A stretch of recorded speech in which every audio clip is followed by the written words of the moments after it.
وعلى آله وأصحابه وأهل بيته وعترته وعلماء أهل سنته وأولياء أمته الراشدين المرشدين. أما بعد، فقد قال الله تعالى في كلامه المجيد. সকলে জবান খুলে পড়ি আউযু বিল্লাহি মিনাশ শাইতানির রাজীম। বিসমিল্লাহির রহমানির রহিম। يا أيها النبي قل لأزواجك وبناتك ونساء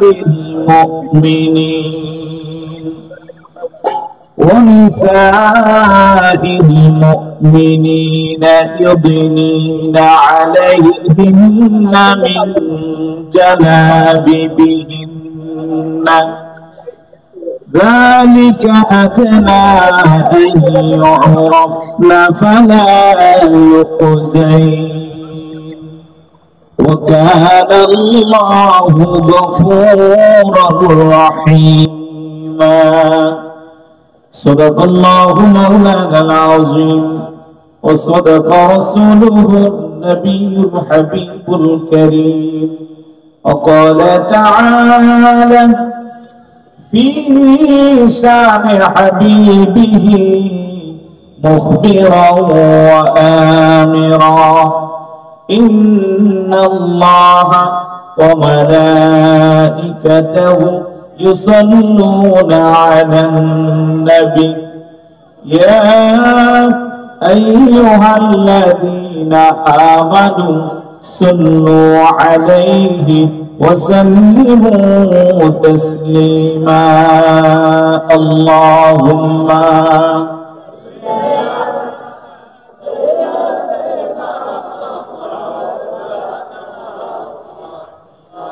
وعلى آل سيدنا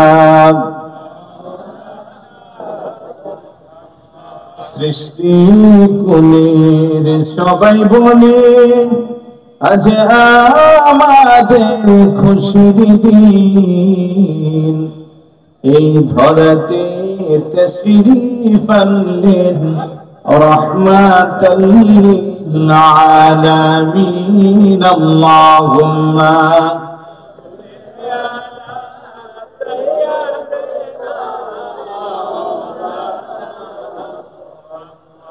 وعلى آل سيدنا رحمة للعالمين نبيجي رحمة ري خزينة جر قدمير ধুলি লেগে يسرب هيل مدينة. اللهم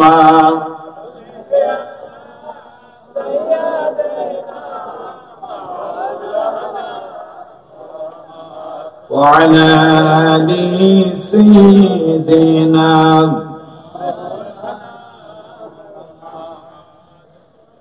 উপস্থিত চট্টগ্রাম শহরের ৫ লাইশ থানাধীন ঐতিহ্যবাহী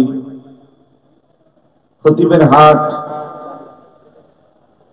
তাহেরিয়া মাহফিল ব্যবস্থাপক ও গাউসিয়া কমিটি বাংলাদেশ খতিবের হাট শাখার ব্যবস্থাপনায় পবিত্র জশ্ন ঈদ মিলাদুন নবী সাল্লাল্লাহু আলাইহি ওয়াসাল্লাম ও ফাতিহে আজদহম উদযাপন উপলক্ষে পাশাপাশি এলাকার মরহুম মরহুমাদের রিসালা সাহাবের উদ্দেশ্যে আজিমুস শান ষষ্ঠতম মিলাদ মাহফিল 2025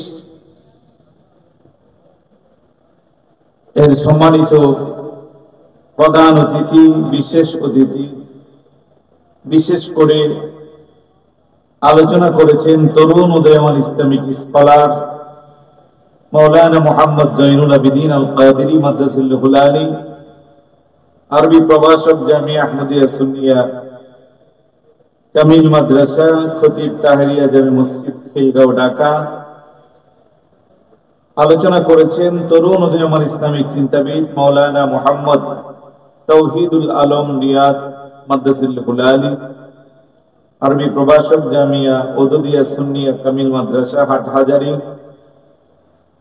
বিশেষ করে নাতে রাসূল পাঠ করে যিনি আমাদের হৃদয়ে নবী প্রেমের জোয়ার জাগ্রত করেন, সারা বাংলার আলোড়ন সৃষ্টিকারী শায়ের আহলে সুন্নাত, আমার অত্যন্ত স্নেহের শায়ের মোহাম্মদ জানে আলম রেজা কাদেরী। আরো আছেন শায়ের আহলে সুন্নাত শায়ের মোহাম্মদ ইকবাল হোসেন। বিশেষ করে মঞ্চে আসীন খতিবের হাট কাদেরিয়া তৈয়বিয়া জামি মসজিদের সুযোগ্য সেক্রেটারি, আমাদের সবার সুপরিচিত আলহাজ মোহাম্মদ সেকান্দর মিয়া সৌদাগর সাহেব। মঞ্চে আসীন এলাকার অনেক স্বনামধন্য ব্যক্তিবর্গ, বিশেষ করে সামনে বসা নবী প্রেমিক, ওলি প্রেমিক, মাহফিল প্রেমিক, কোরআন সুন্নাহ প্রেমিক, আশিক রাসূল ভাইয়েরা, পর্দার অন্তর আড়ালের মা ও বোনেরা, যুবক আমার সাথী ভাইয়েরা, ছোট ছোট কলিজার টুকরারা, সবার প্রতি আমার আন্তরিক সালাম। আসসালামু আলাইকুম ওয়া রাহমাতুল্লাহি ওয়া বারাকাতুহু। সর্বপ্রথম মহান আল্লাহ সুবহানাহু ওয়া তাআলার দরবারে অসংখ্য অগণিত শুকরিয়া যে আল্লাহ দয়া করে, মায়া করে, মহব্বত করে এই গভীর রজনীতে, এই সুন্দর বেহেশতের বাগানে ষষ্ঠতম বারের মতো আমাদেরকে বসার তৌফিকটুকুন দান করেছে। আসুন শুকরিয়া দান সকলে একবার অন্তর স্থল থেকে সবটুকুন আবেগকে উজাড় করে মহব্বতের সাথে সমবেত কণ্ঠে রাতের এই নিস্তব্ধতাকে বন্ধ করার লক্ষ্যে সিংহের মতো গর্জন দিয়ে চিৎকার করে বলি আলহামদুলিল্লাহ। সাথে সাথে লক্ষ কোটি দুরূদ ও সালাম জানাই আল্লাহর সৃষ্টি জগতের যিনি প্রথম এবং প্রধান আকর্ষণ, সমস্ত নবী রাসূলদের মাথার মুকুট, শামসুল হিদায়াত, আফতাবে নবুয়ত, শাহের রিসালাত, আপনার নবী আমার নবী, तमाम বিশ্ব জগতের নবী, ইমামুল আম্বিয়া, আশরাফুল আম্বিয়া, সাইয়্যিদুল আম্বিয়া, শামসুদ দুহা, বদরুদ দুজা, নূরুল হুদা, নূরুন আলা নূর, সাইয়্যিদানা শফিয়না হাবিবানা ওয়া মাওলানা মুহাম্মদ সাল্লাল্লাহু তাআলা আলাইহি ওয়াসাল্লামের কদমে দরুদ ও সালাম যেন আল্লাহ কবুল আর মঞ্জুর করে, বলি আমিন। আর একটু জোরে বলি আমিন। ঘুম চলে আসছে নাকি আপনাদের? ঘুম আসারই কথা, রাত তো বরাবর 1টা বেজে গেছে। আর যেহেতু আমি সভাপতি হিসেবে, সভাপতির কাজ তো লম্বা চড়া কথা বলা না, অল্প সময় কথা বলে ইনশাআল্লাহ আমরা মিলাদ কিয়াম মুনাজাতের মাধ্যমে তাবারুক গ্রহণ করে সবাই বাসায় ফিরবো ইনশাআল্লাহ। অত্যন্ত গুরুত্বপূর্ণ একটি বিষয় আমার জন্য নির্ধারণ করা হয়েছে, নারীর পর্দার গুরুত্ব। আমি মনে করি এই সময়ে খুবই প্রয়োজনীয় একটি বিষয়। আমরা সবাই জানি নামাজ পড়া কি ফরজ, রোজা রাখা সামর্থ্যবানদের উপর, যাকাত, হজ ফরজ। একই ক্যাটাগরিতে আমাদের মা বোনদের উপর পর্দা করাও ফরজ। কিন্তু আমরা নামাজ রোজা যতটুকু প্রাধান্য দেই, সামর্থ্য থাকলে হজ যাকাতে যতটুকু প্রাধান্য দেই, আমাদের অনেক মা বোনেরা সময় সুযোগ সবকিছু থাকার পরেও পর্দাকে ততটা প্রাধান্য দেয় না। আধুনিকতার নামে, পাশ্চাত্যের অপসংস্কৃতি লালন করার নামে আমরা বেপর্দা হয়ে চলি, বেহায়াপনা, বেপর্দাটাকে অনেকে প্রাধান্য দেয়। অথচ খুব কঠোর ভাবে এই ব্যাপারে আল্লাহ সুবহানাহু ওয়া তাআলা এবং পেয়ারা রাসূলের নিশ্চিত জবান মোবারকের অনেকগুলো হাদিস রয়েছে পর্দার ব্যাপারে। তো যেহেতু বিষয়টা ছিল পর্দার ব্যাপারে, সময়টা যদি রাত 10টা হতো আরো বেশি ভালো হতো।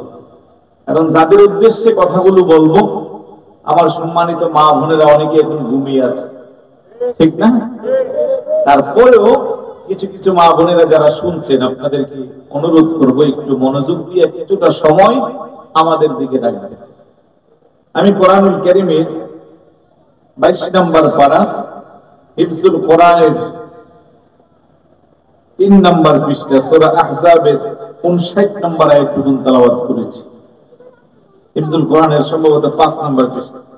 আল্লাহ বলেন, ইয়া আইয়ুহান নাবিয়্যু কুল লিআজওয়াজিকা ওয়া বানাতিকা ওয়া নিসাইল মুমিনিন ইদনিনা আলাইহিন্না মিন জালাবিবিহিন্না যালিকা আদনা আন ইউরাফনা ফালা ইউযাইন ওয়া কানা আল্লাহু গফুরুর রহিমা।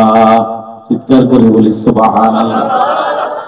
হাবিব, কুল আপনি বলে দেন, লিআজওয়াজিকা আপনার স্ত্রীদেরকে, ওয়া বানাতিকা আপনার কন্যাদেরকে, ওয়া নিসাইল মুমিনিন পৃথিবীর সমস্ত মুমিনা মহিলাদেরকে, ইদনিনা আলাইহিন্না মিন জালাবিবিহিন্না তারা যেন ঢিলা ঢালা পোশাক পরে, তারা যেন পোশাকের মাধ্যমে তাদের বক্ষ দেশকে ঢাকিয়ে রেখে আবৃত করে রাখে।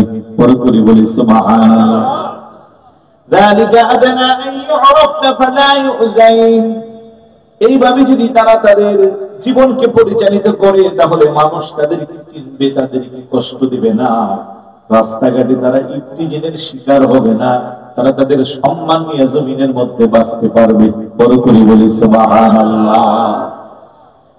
স্পষ্ট আল্লাহ সুবহানাহু ওয়া তাআলা আল্লাহর হাবিবকে আদেশ দিয়েছেন, আপনার স্ত্রী, আপনার কন্যা এবং সমস্ত মুমিনা মহিলাদেরকে বলেন তারা যেন ঢিলা ঢালা পোশাক পরে তাদের ইজ্জতের হেফাজত করে। সুবহানাল্লাহ।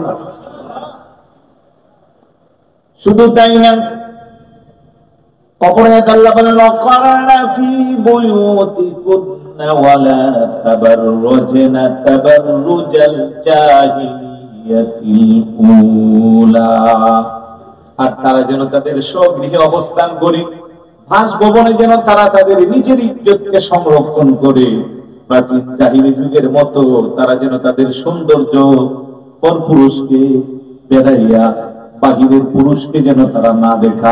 বড় করে বলি সুবহানাল্লাহ। এইভাবে আল্লাহ মাত্র বলেন, অকুল্লিল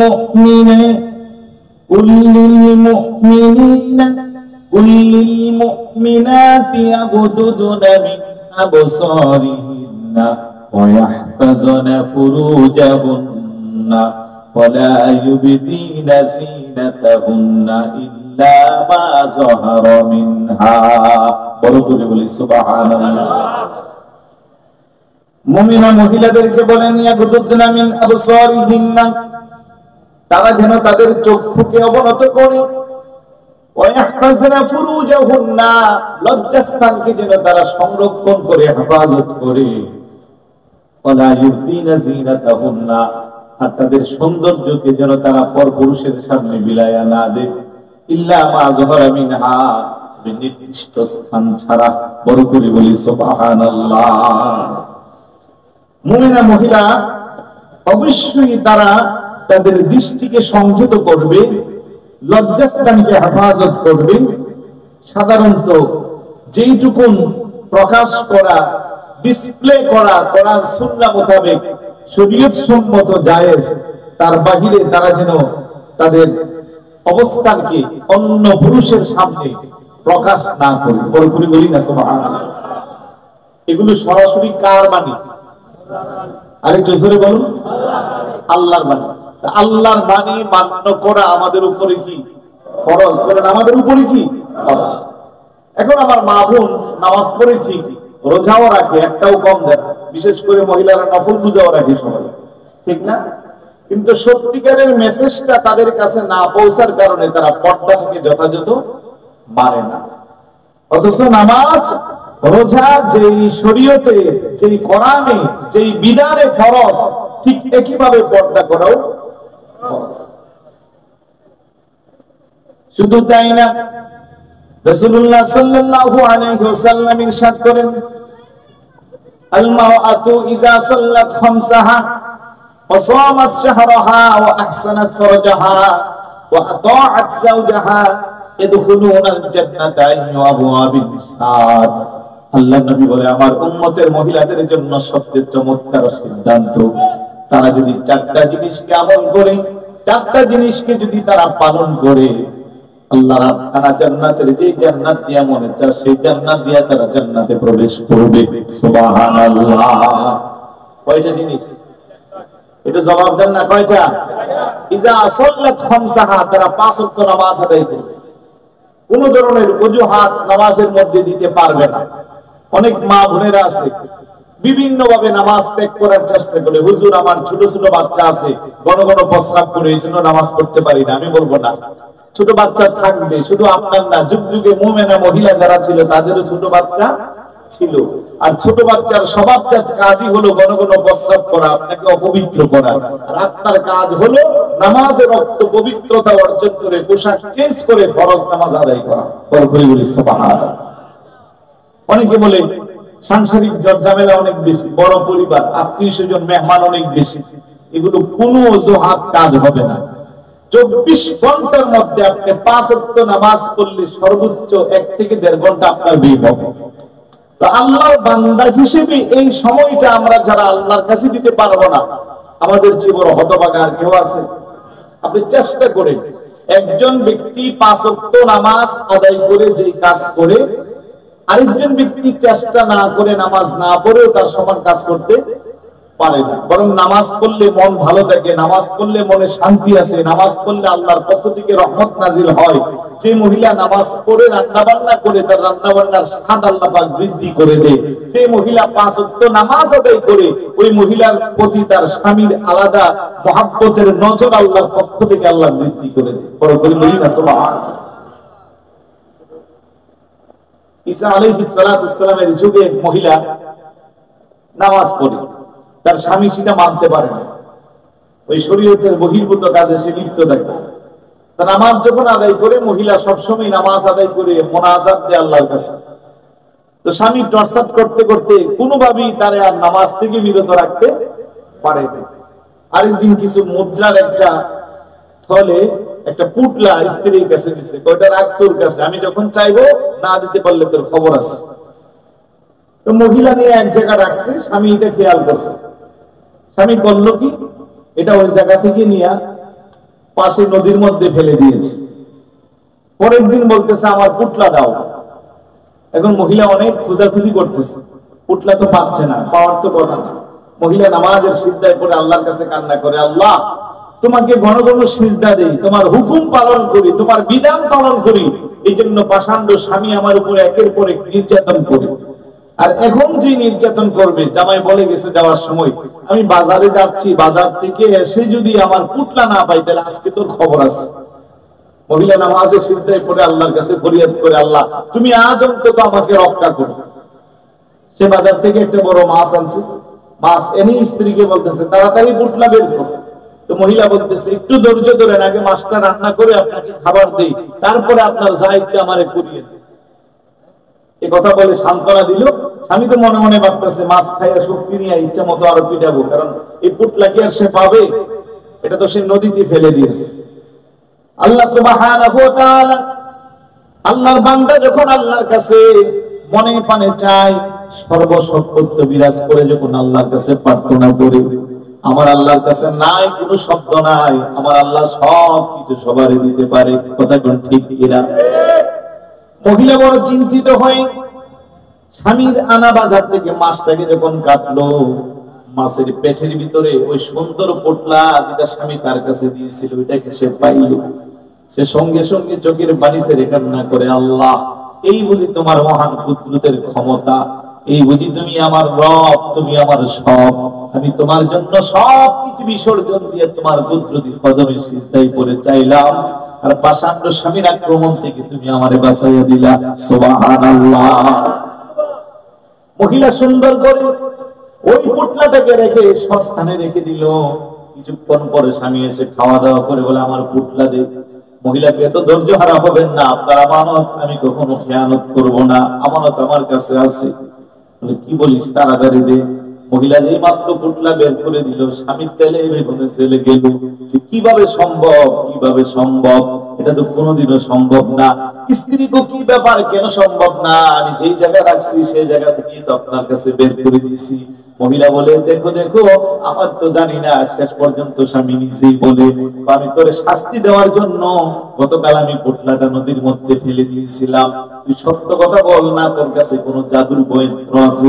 বড় করে বলি নাউজুবিল্লাহ। মহিলা বলে আমার কাছে কোনো জাদু নাই, কোনো শক্তি নাই, আমার শক্তি একজন, আমার চাওয়া পাওয়া একজন, বিপদ থেকে আমাকে রক্ষা করে একজন, অশান্তির জায়গায় শান্তিতে একজন, তিনি আর কেউ না, তিনি হইলেন আমার আল্লাহ।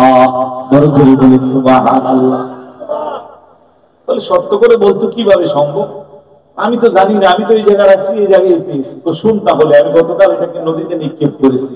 মহিলা কথা হলে এটাও শোনেন, আপনি যখন সকাল থেকে আমার উপর অত্যাচার করার চেষ্টার জন্য চালাচ্ছেন একের পরে, আমি আল্লাহর কাছে সিজদায় পড়ে প্রার্থনা করেছিলাম, আপনি বাজার থেকে যে মাছ ক্রয় করে এনেছেন সেই মাছের পেটের ভিতরে আমি পুটলাটা পেয়েছি। আর একটু জোরে বলুন না সুবহানাল্লাহ। এখন কি এই মহিলা নামাজ ছাড়বো না পড়বো? কোন কোন বর্ণনায় এসেছে পুরুষটাও তাওবা করে তৎক্ষণাৎ নামাজ শুরু করে দিয়েছে। নামাজ এমন এক ইবাদত, আমি মা বোনদেরকে বলবো, পারিবারিক অশান্তি নাই তার, সবারই আছে, ঠিক না? হাজবেন্ড ওয়াইফে ঝগড়া হয় না? অবশ্যই হয়। আপনি যদি পাশের বাড়ির কারো কাছে বলেন, পরিবারে আরেকজনের কাছে শেয়ার করেন, এটা দিনে দিন বৃদ্ধি পাবে। সাময়িক সময় এসে আপনাকে সান্ত্বনা দিল, কোন সময় আপনার দুর্বলতার সুযোগ নিয়ে এসে এটাকে অস্ত্র হিসেবে ব্যবহার করবে। কথা বলেন ঠিক কিনা? কিন্তু আপনি যদি সত্যিকারের মুমিনা নারী হন, কারো কাছে বলা দরকার নাই, তাহাজ্জুদের মুসল্লায় সিজদায় করে আল্লাহর কাছে বলেন, আল্লাহ আমার স্বামীর মধ্যে যে দূরত্ব, এটাকে তুমি কুদরতিভাবে কমাইয়া দুইজনের মধ্যে মহব্বত বৃদ্ধি করে দাও। আল্লাহ দিতে পারে কি পারে না? আমরা বোকা মানুষ, আমরা সামাজিক মানুষকে এগুলা শোনাইয়া পারিবারিক ভাবে অনেক সময় সালিশে বসি, সামাজিক ভাবে বসি, ছোট্ট জিনিসটা শয়তান ওয়াসওয়াসা দিয়ে বড় করে দাম্পত্য জীবনে কলহ বিবাদ বৃদ্ধি পায়, সংসার ভেঙে যায়, অশান্তি সৃষ্টি হয়। এই সবটুকু যদি আমরা আল্লাহর কাছে সিজদার মাধ্যমে, ইবাদতের মাধ্যমে, নামাজের মাধ্যমে চাইতাম, আল্লাহ আমাদের পরিবারে সুখ শান্তি আর সমৃদ্ধি ভরপুর করে দিত। কথা বলেন ঠিক কিনা? এই জন্য আল্লাহর নবী বলেন, উম্মতের মহিলারা তোমরা 5 ওয়াক্ত নামাজ আদায় করবা। 5 ওয়াক্ত নামাজে কোনো ধরনের কোনো অলসতা করা যাবে না।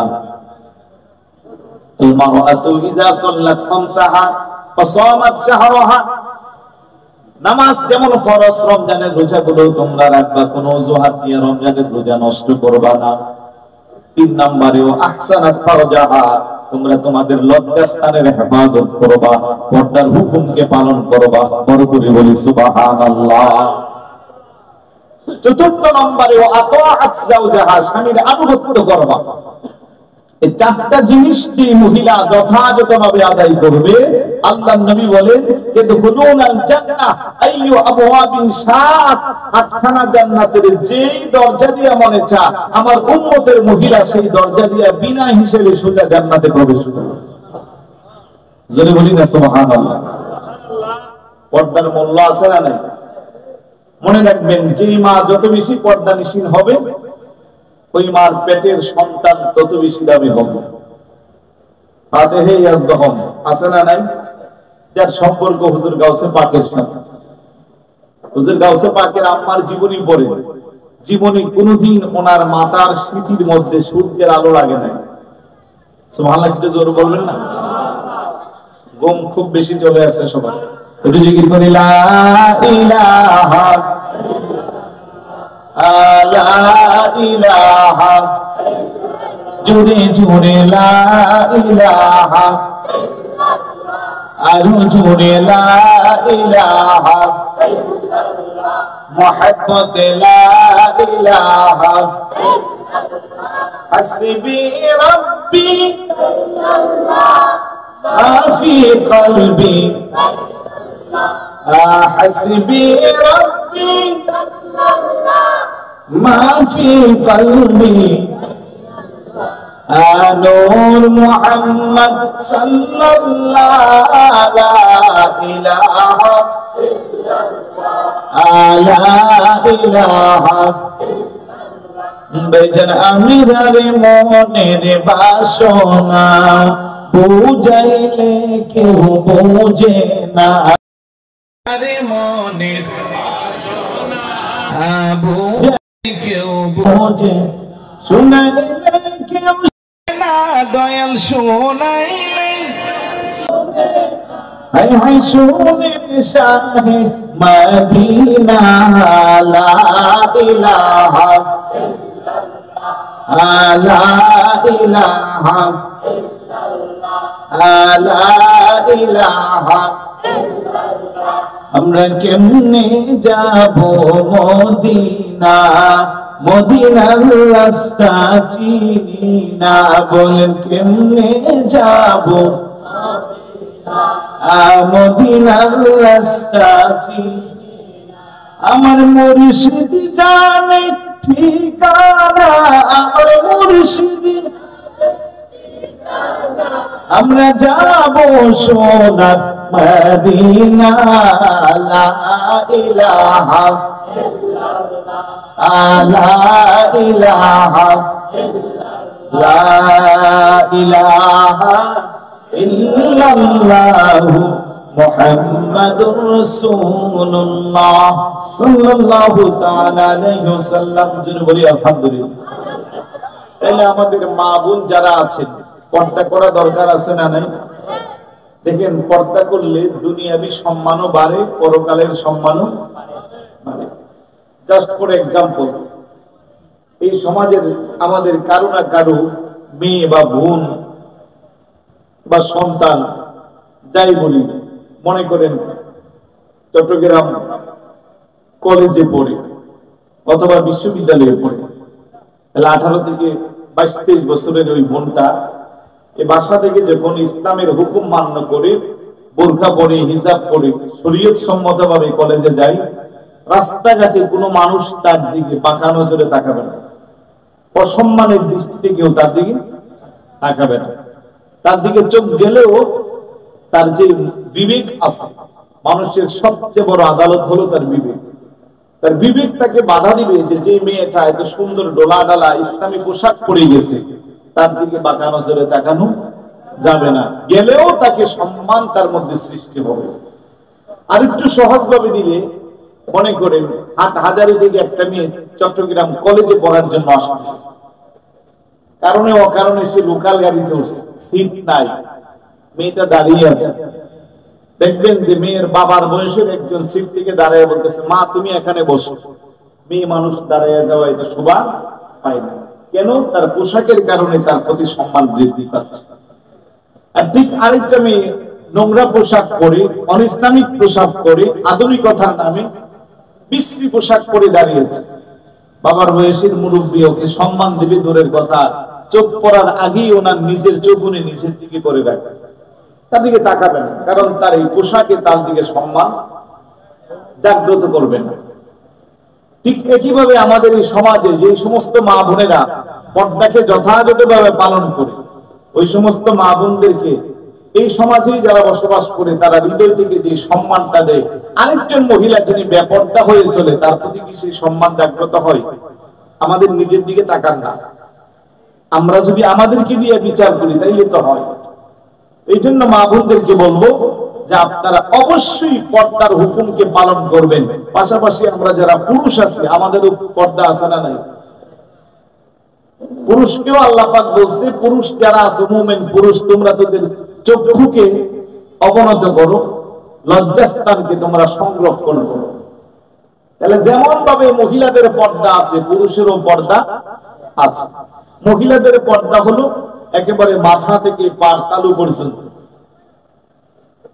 ডাকনা করে রাখতে হবে, এটা সতর, পুরুষের হলো নাভি থেকে হাঁটুর নিচ পর্যন্ত অবশ্যই এই জায়গা আপনাকে ঢেকিয়ে রাখতে হবে। তার মানে বাকি জায়গা খোলা যাবে, বিষয়টা এমন। মাঝে মধ্যে আমাদের অনেক ছেলেরা আছে, বিশেষ করে যুবকরা, আধুনিকতার নামে ওরা 3 কোয়ার্টার পরে। বলেন কি কোয়ার্টার? এগুলোর নাম যদিও 3 কোয়ার্টার, কিন্তু বর্তমানে এগুলা 3 কোয়ার্টার নাই, এগুলা 2 কোয়ার্টার হয়ে গেছে। তো এই যে আমার যুবকটা হাঁটুর উপরে, কাপড় উপরে, ওই দিক দিয়ে নাভির নিচে তার এই টি শার্ট পরে বা এই প্যান্ট পরে রাস্তা দিয়ে হাঁটে, তার পর্দা কি হলো? পুরুষ হিসেবে সে নিজে করে। আমি বলবো পুরুষ বলেন মহিলা বলেন, পর্দা এরকম সবার আছে। মা বোন যে যত বেশি পর্দানিশীন হবেন, আপনার পেটের সন্তান তত বেশি নেক সন্তান হবে। সুবহান বলবেন না?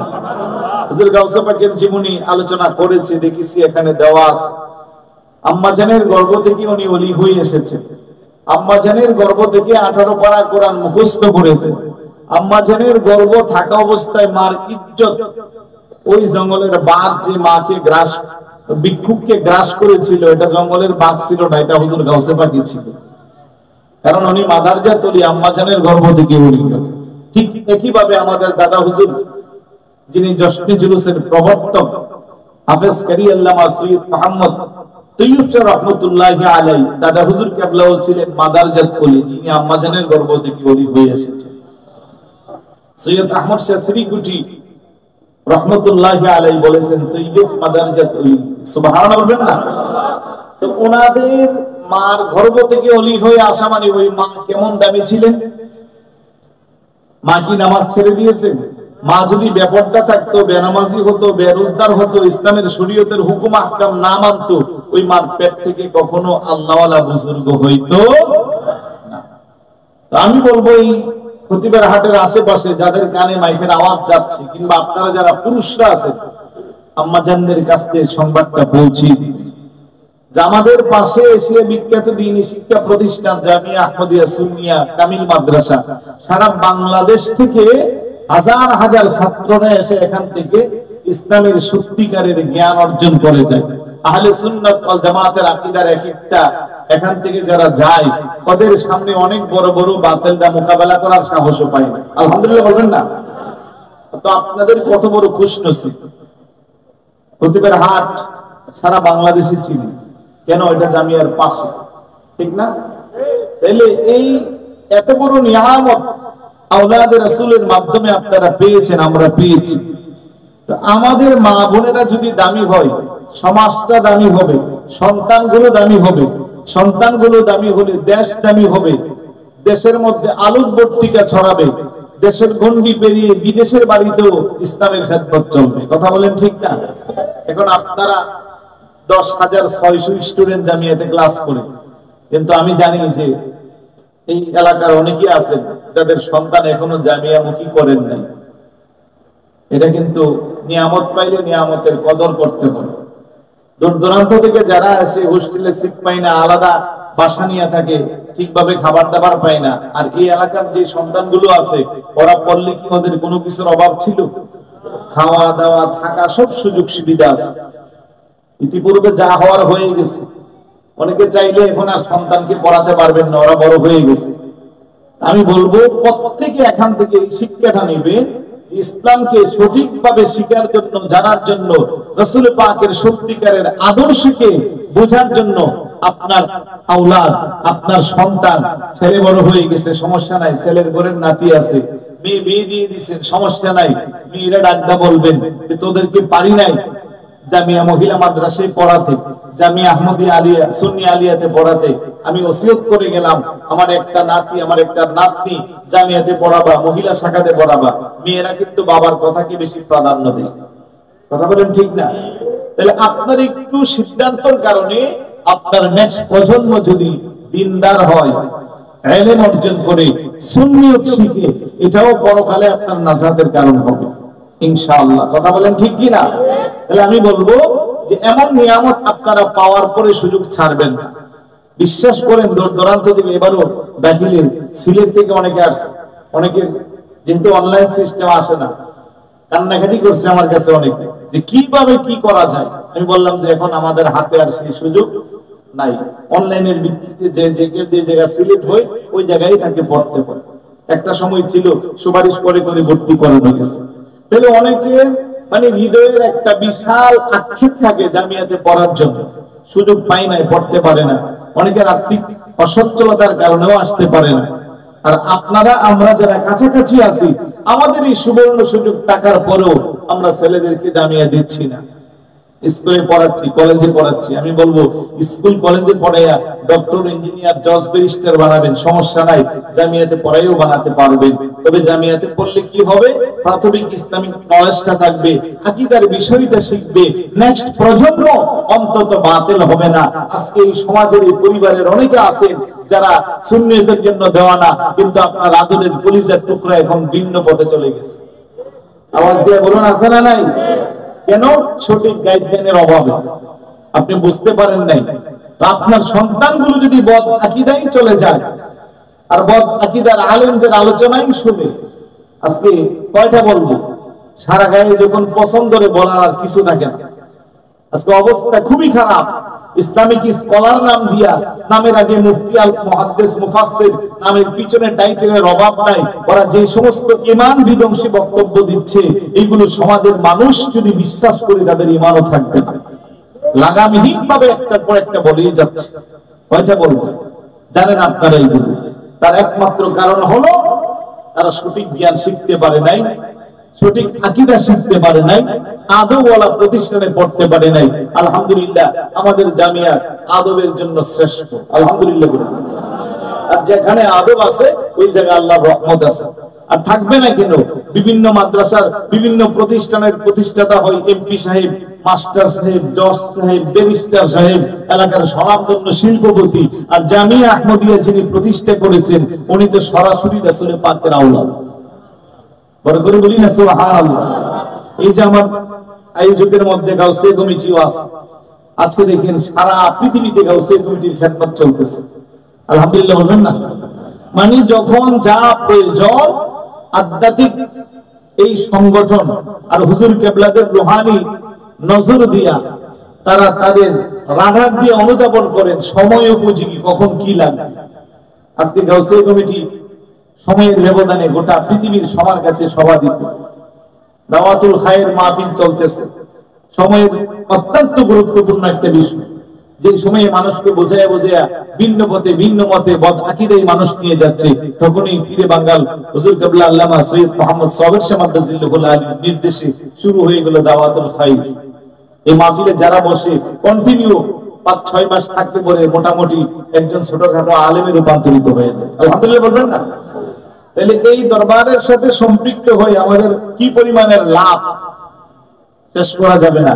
তারই মাঝখানে কিছু বাইরা আছে, তারা বিরোধিতা করবে, তারা জামিয়ার বিরোধিতা করবে, আওলাদে রাসূলের বিরোধিতা করবে, তারা গাউসিয়া কমিটির বিরোধিতা করবে, জশ্নে জুলুসের বিরোধিতা করবে। তারা করুক, তাদেরকে করার সুযোগও দেওয়া দরকার আছে। কথা বলেন ঠিক না? যে জিনিসের যত বেশি সমালোচনা হবে সেই জিনিস তত বেশি, তত তাড়াতাড়ি সমাদিত হবে। তো যে কথাগুলো এই জন্য বললাম যে আমরা শুধু এই মাহফিল একটা বছরে করলেই শেষ হবে না। যুবক ভাইরা চাইলে এখানে মাহফিলের পরিবর্তে ব্যান্ড সঙ্গীতের আয়োজন করতে পারতো না? তখন টাকা পয়সার অভাব হতো না, মানুষও হাজার হাজার থাকতো। কিন্তু এক যাক না হাতে গোনা কয়েকটা যুবক মুরব্বীদের সহযোগিতা নিয়ে, তাদের পরামর্শ নিয়ে আলহামদুলিল্লাহ হাঁটি হাঁটি পা পা করে ৬০তম বারের মতো শেষ হয়ে গেছে। এই বছর শেষ হলে ৬ বছর হয়ে যাবে। শুরুতে অনেকে আমাদের সাথে ছিল, আজ আমাদের কাছে নাই। আমি বলবো এই মাহফিল যেন কিয়ামত পর্যন্ত কায়েম আর দায়েম থাকে। এক সময় মাহফিলটা চলতে চলতে ১৬০তম হবে, ততদিনে বোধহয় আমাদের হাড্ডি গুড্ডিও খুঁজে পাওয়া যাবে না। কিন্তু এই মাহফিলটা আমাদের নাজাতের কারণ হবে ইনশাআল্লাহ। তো এই মাহফিলটার মাধ্যমে কমিটিতে যারা আছেন, বিশেষ করে এই কমিটির সাথে যে যুবকরা আছেন, আপনারা আপনাদের জীবনটাকে পাল্টাবেন, আপনারা এই সমাজের যুবকদের আদর্শ হবেন, আপনারা মডেল হবেন। আপনারা এটার মাধ্যমে 5 ওয়াক্ত নামাজ যদি আপনারা শুরু করেন, সামাজিক যে অসামাজিক কার্যকলাপ আছে, অনিসলামিক কার্যকলাপ আছে, সুন্দরভাবে ভদ্রভাবে এগুলোর বিরুদ্ধচারণ করে নেক্সট প্রজন্ম, ছোট ছোট বাচ্চা যারা বৃদ্ধি হচ্ছে, যারা এই সমাজের আগামী দিনের ভবিষ্যৎ হবে, তাদেরকে বোঝাইয়া আকীদার পথে এনে গাউসিয়া কমিটির সদস্য বানাইয়া হুজুর কিবলার কাছে বায়াত গ্রহণ করাইয়া জামিয়ার প্রেম মহব্বত অন্তরে জাগ্রত করতে পারলেই সমাজটা নিরাপদ। কথা বলেন ঠিক না? আর যারা আমাদের মুখালিফ, ওরা সবচেয়ে বেশি টার্গেট আমাদের এই সমস্ত এরিয়াতে করতেছে। ওরা দেখতেছে যে এই পরিবারে, একটা পরিবারে 5 জন হুজুর কিবলার মুরিদ বা আহলে সুন্নাত ওয়াল জামাতের আকীদা বিশ্বাস করে গাউসিয়া কমিটির খাদেম আস্তে করে একটা সিস্টেমে এখান থেকে বের করে ফেলবে। তার মানে এই পরিবারের মধ্যে বিশৃঙ্খলা সৃষ্টি করে দিবে। দেখবেন আপনি অহরহ আছে, এটা ওদের টার্গেট। আস্তে আস্তে আস্তে আস্তে 20 বছর পরের মিশন নিয়ে ওরা কাজ করবে। তাই আমাদেরকে সচেতন থাকতে হবে, সজাগ থাকতে হবে। আমাদের মা বোনদেরকে আমরা সত্যিকারের মেসেজটা পৌঁছিয়ে দিই। এই সমাজে যারা বসবাস করে ওরা কিন্তু অন্য গ্রহ থেকে আসে নাই। কিছু মহিলা আমাদের কারো বোন, কিছু মহিলা আমাদের কারো আম্মা, কিছু মহিলা আমাদের কারো সন্তান। তাহলে এদের জিম্মাদারি দায়িত্ব আমাদের কাছে আছে না নাই?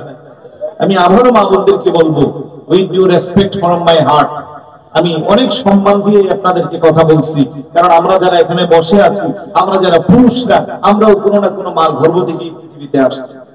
সুতরাং একজন মাকে ছোট করা, মা জাতিকে ছোট করার সময়। কাউকে ছোট করবো না, শুধু এইটুকুন বলবো, আপনাদের কদমে হাত রেখে বলবো, আপনারা ইসলামকে ভালো করে মানেন, ইসলামকে ভালো করে পরিচর্যা করেন, হুজুরের জীবন আদর্শের শিক্ষাকে বাস্তব জীবনে কাজে লাগান। সন্তান গর্ভে আসছে, আপনি হাত উঠে ফরিয়াদ করেন, রব্বি হাবিলি মিনাস সালিহিন, আল্লাহ আমাকে নেক সন্তান দাও। আল্লাহ চাইলে দিতে পারে কি পারে না? আপনি দেখবেন সন্তানের কারণে অনেকে কবরে গিয়েও শান্তি পায় না। সন্তানের অপকর্মের কারণে মানুষ তার বাবা মাকে নিয়ে গালি দেয়, আছে না? আবার অনেকে সন্তানের কারণে পরকালে নাজাত পায়, কারণ সন্তান যখন হাত উঠে মুনাজাত করে রব্বির হামহুমা কামা রব্বায়ানি সগীরা, 5 ওয়াক্ত নামাজের পরে যখন হাত উঠায়, অটোমেটিক আল্লাহ কবরে ওই আব্বা আম্মার কবরকে জান্নাতের টুকরা বানায় দেয়। আর একটু জোরে বলি না সুবহানাল্লাহ। তাই আমার মনে হয়, আমি তো সব সময় আছি আপনাদের সাথে, প্রত্যেক শুক্রবারে দেখা হয়, কথা হয়, বিভিন্ন বিষয়ে কথা বলি। রাত্র প্রায় অনেক হয়ে গেছে, আর মনে সামনে বাড়া ঠিক হবে না। যে কথাগুলো বলেছি, মূল মেসেজগুলো, এগুলো আমরা নিজেরা পালন করব, আমাদের মা বোনদের কাছে দাওয়াতটা পৌঁছিয়ে দিব। আল্লাহ যেন আমাদেরকে কবুল করে, বলুন আমিন। আরেকটু জোরে বলুন আমিন। আমি আবার বলবো, আমরা সুশৃঙ্খল ভাবে শান্তি নিয়ে এই খতিবের হাট সবাই কাঁধে কাঁধ মিলাইয়া সুন্দরভাবে বসবাস করব। শত্রু ভাবাপন্ন হব না, কারো পিছনে কেউ লাগবো না, কারো ক্ষতি করার কেউ চেষ্টা করব না। আমরা এই সমাজের সবাই যদি ঐক্যবদ্ধ ভাবে মিলেমিশে থাকতে পারি, যেখানে মিল মহব্বত থাকে ওইখানে আল্লাহর রহমত নাজিল হয়। কথা কোন ঠিক কিনা? বিশেষ করে যুবকদেরকে বলবো, আপনারাই আগামী দিনের এই সমাজের উজ্জ্বল, এই সমাজের ভবিষ্যৎ। আপনারা এখন থেকে নিজের জীবনকে শুধরাবেন, আহলে সুন্নাত ওয়াল জামাতের আকীদাকে হৃদয়ে লালন করবেন। আসুন একটু সালাম দিয়া নবী